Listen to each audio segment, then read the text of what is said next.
మనం తీసుకునే నిర్ణయాలు మన గమ్యాన్ని సూచిస్తాయి. Hour decision determines hour destiny. ఇది ఏ అందరి జీవితాల్లో జరిగేది అదే. నువ్వు తప్పైనా మంచైనా చెడైనా ఏ నిర్ణయమైనా సరే నువ్వు తీసుకునే నిర్ణయం నీ గమ్యాన్ని సూచిస్తుంది, లేకపోతే దాని యొక్క పరిణామాలను నువ్వు అనుభవిస్తావు. మన జీవితమే ప్రతి ఒక్కరిది కూడా ప్రతిసారి నిర్ణయంతో ముడిపడి ఉంది. పెళ్ళప్పుడు నలుగురు అమ్మాయిలను కలుస్తాం అంటే పెళ్లి చూపులు చూస్తాం. సరే ఈ అమ్మాయిని చూసుకుందాం, ఈ అమ్మాయిని చేసుకుందాం, అది నిర్ణయమే. సరే ఇద్దరు వచ్చారు అనుకుందాం ఇద్దరు వచ్చారు, ఒక అమ్మాయి మంచిది, ఒక అమ్మాయి చెడ్డది అనుకుందాం. నువ్వు మంచి అమ్మాయి దగ్గర నీ డబ్బులు కట్టం ఇచ్చుకోలేదు, చెడ్డ అమ్మాయి దగ్గర బోల్డ్ కట్టం ఉంది, ఇచ్చుకోగలదు. నువ్వు ఆలోచించవు. ఇప్పుడు నేను నిర్ణయం తీసుకోవాలి. ప్రతిదీ నిర్ణయమే. ఎందుకంటే నిర్ణయం నీ గమ్యాన్ని, నీ ప్రాసెస్ని కూడా, గమ్యం అంటే పెళ్లి చేస్తున్నాం గమ్యం చేరేసాను కాదు, అప్పుడే మొదలైంది ప్రయాణం. అర్థమైందా? అదే. అయితే ఇప్పుడు మంచి అమ్మాయి చెడ్డ అమ్మాయి, ఇప్పుడు నువ్వేం చూస్తావంటే మంచి అమ్మాయి కానీ డబ్బులేం లేదు అని. ఒకవేళ ఈ అమ్మాయిని చేసుకుని ఉంటే జీవితం అంతా ఏమయ్యేదంటే డబ్బులు లేకపోయినా గెంజినీళ్ళు తాగినా సరే మంచిగా బతికేవాళ్ళు. పరలోకాన్నే ఇంట్లో చూసేవాడు ఈ బిడ్డ. వినండి, పరలోకాన్నే ఇంట్లో చూసేవాడు. మంచి కాబట్టి చక్కగా అన్నీ చేసి పెడితే ఉన్న దాంట్లో బాగుంటుంది, చక్కగా ఉంటుంది, డబ్బు కట్నం ఇవ్వాలి అంతవరకే, కానీ ప్రశాంతంగా పడుకుంటాడు. ఇది నిర్ణయం తీసుకుంటే. సరే ఈయన అనుకున్నాడు, వద్దు లోకం అంతా డబ్బుతోనే తిరుగుంది, డబ్బు ఉంటే అందరూ మన దగ్గరికి వస్తారు, డబ్బు ఉంటే సుఖం, పర్లేదే ఈ చెడ్డే కానీ కొన్ని గుణాలు, ప్రేమ దోషములు కప్పును, అలాగే డబ్బు కొన్నిటి కప్పును అనుకున్నాడు బిడ్డ. అనుకుని నువ్వు వద్దా అని నిర్ణయం తీసుకున్నాడు, ఈ అమ్మాయిని చేసుకుందాం అని. 3 నెలలు ఫుల్ హ్యాపీ, 3 నెలలు ఫుల్ దిల్కోష్, ఫుల్ హ్యాపీ ఎంజాయ్మెంట్. తర్వాత నుంచి చిన్నగా నరక ద్వారాలు తెరవబడినాయి. 3 నెలల నుంచి చిన్నగా ఇదేంటి ప్రేమ కప్పులు దోషములు, డబ్బు కూడా అన్ని కప్పులు అనుకున్నానే, ఇదేంటిది అని ఈ బిడ్డ ఏం చేస్తున్నాడు, అమ్మాయిని ఇంట్లో పెట్టి ఆ డబ్బు ఉందిగా, ఆ డబ్బుతో పొద్దున్న రాత్రి దాకా ఇంటి బయటే ఉంటున్నాడు. భార్య లెక్కకు ముందు బయటికి వెళ్ళిపోతున్నాడు, పడుకున్న తర్వాత ఇంటికి వస్తున్నాడు. సుఖం లేదు. వచ్చిన కాడి నుంచి రంపాన్ని పెడుతుంది. పెట్టిన తర్వాత మొగుడు ఎదురు మాట్లాడుతుంటే ఏంటి ఎలా మాట్లాడుతావు అంటే ఇవిడ జవాబు ఇచ్చేదంటే, ఏంటి 1 కోటి రూపాయలు పెట్టి నేను కొనుక్కున్నా, మాట్లాడుకుంది.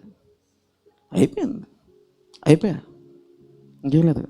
సమాధానం ఏది బిడ్డకి, నిన్ను సంతలో కొనుక్కున్నట్టు నేను 1 కోటి రూపాయలు పెట్టి కొనుక్కున్నా, నువ్వు మాట్లాడితే వీల్లేదు. నేను మాట్లాడా అనుకో, ఇచ్చే నా 1 కోటి రూపాయలు ఇచ్చి వెళ్ళిపోతా, ఇప్పుడే వెళ్ళిపోతా, లేవే ఖర్చు పెట్టేసానే, ఇక వడ్డీకి తెచ్చుకుని తివ్వాలి.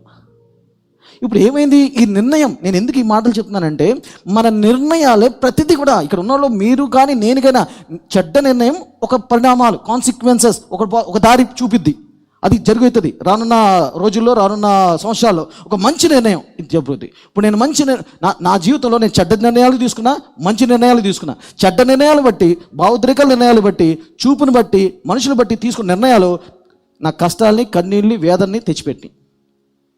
అందుకని కొన్నిసార్లు మన జీవితంలో కష్టాలు 3 రకాలుగా వస్తాయి. 1 మనం చేసుకున్న దాన్ని బట్టి, 2 మనుషులను బట్టి, 3 మనం మంచుకున్న మనుషులను బట్టి, 3వది అపవాదిని బట్టి. దేవుడు కష్టాలు పెట్టడు. ఓకే, సో అందుకు మనం తీసుకునే నిర్ణయాలు చాలా జాగ్రత్తగా జ్ఞానయుక్తంగా తీసుకోవాలి, లేకపోతే జీవితమే మారిపోతుంది.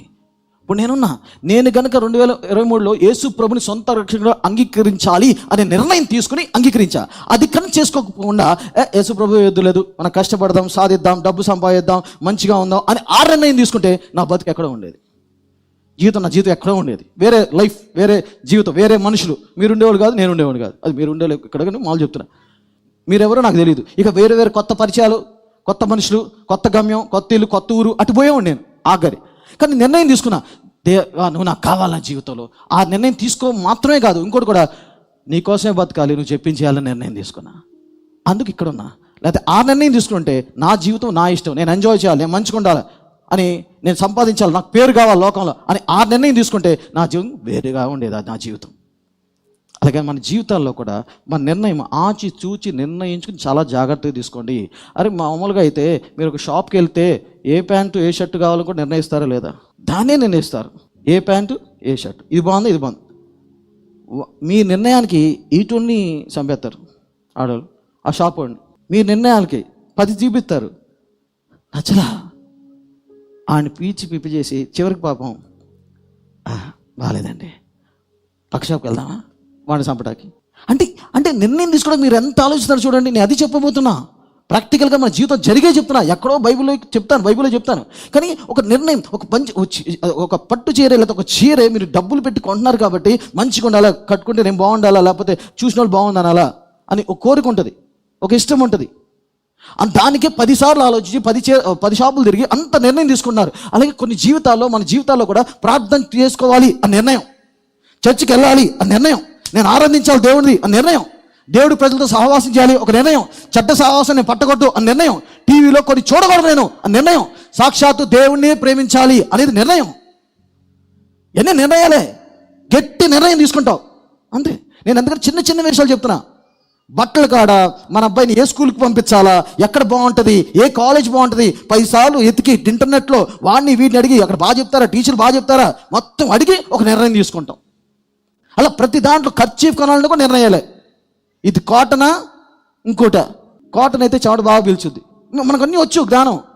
సో అందుకే చిన్న దాంట్లో కూడా మనం ఒక నిర్ణయం తీసుకుంటాం. ఆ నిర్ణయం మనం గమ్యాన్ని, మన జీవితాన్ని, మనం వెళ్ళే దారిని, మనం పడే కష్టాలైనా సుఖాలైనా నిర్ణయిస్తాయి ప్రతి దాంట్లో కూడా.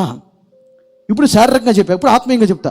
ఆత్మీయంగా కూడా మన మినిస్ట్రీ కానీ, సేవలో కానీ, పరిచయలో కానీ, లేకపోతే ఒక సంఘానికి వెళ్ళటంలో కానీ, ఈ సంఘానికి ఎందుకు వెళ్ళాలి ఒక నిర్ణయం, ఆచితూచి ఈ సంఘానికి ఎందుకు వెళ్ళాలి, ఎవడో వెళ్తున్నాడా పొలమని కాదు, దేవుడు నన్ను ఇక్కడ పెట్టాడా, దేవుడు వెళ్ళమంటున్నాడా, ఈ సంఘంలో నాటబడ్డానా, అయితే అది తీసుకుంటే నాటబడితే ఇప్పుడు అదంటారే దేవుడైనా ఉన్నాడా లేదా, లేకపోతే ఉంటే ఎవడో అనుకుంటాం, ఉంటే ఎవడో యేసయ్యే అని నిర్ణయం తీసుకుంటే ఇక వేరే మనం పట్టించుకోం.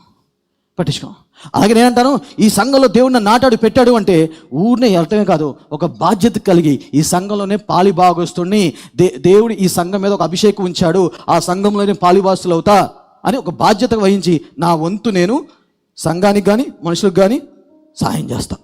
అందుకనే మొన్న ఏమన్నాడు పౌలు భక్తుడు, మొన్న చూపించాను, నా మీద ఉన్న దేవుని కృపలో కొందరు పాలిభాగస్తులు నా హృదయంలో ఉండినవారు. I want to be part. నేను సంఘానికి వచ్చి వెళ్ళటం కాదు ఒక నిర్ణయం, నేను ఈ సంఘంలో వచ్చి వెళ్ళటం కాదు, నేను పాలిభాగస్తుని అవుతా అనేది ఒక నిర్ణయం. ఆ నిర్ణయం దేవుని ఆశీర్వాదం తీసుకొచ్చి పెడుతుంది. వేరే నిర్ణయం తీసుకున్నాం, వేరేది ఏంటంటే వద్దు మనకి ఎందుకు దేవుని రాజ్యం కట్టాలా, భారము, దేవుడి పరిచర్య, పని చేయడం ఎందుకు మనకి, చక్కగా వద్దాం వెళ్ళిపోదాం మనం మంచుకుందాం, ఇది ఒక నిర్ణయం తీసుకుంటారు. వాళ్ళు ఒక రకంగా ఉంటారు, అంతే, వాళ్ళు ఒక రకంగా ఉంటారు. సో ప్రతిదీ కూడా మీ జీవితంలో నిర్ణయాలతో కూడా ఉంది. నీ నిర్ణయమే నీ గమ్యాన్ని సూచిస్తుంది, నీ నిర్ణయమే నువ్వు అనుభవించే అనుభవాల్ని సూచిస్తుంది.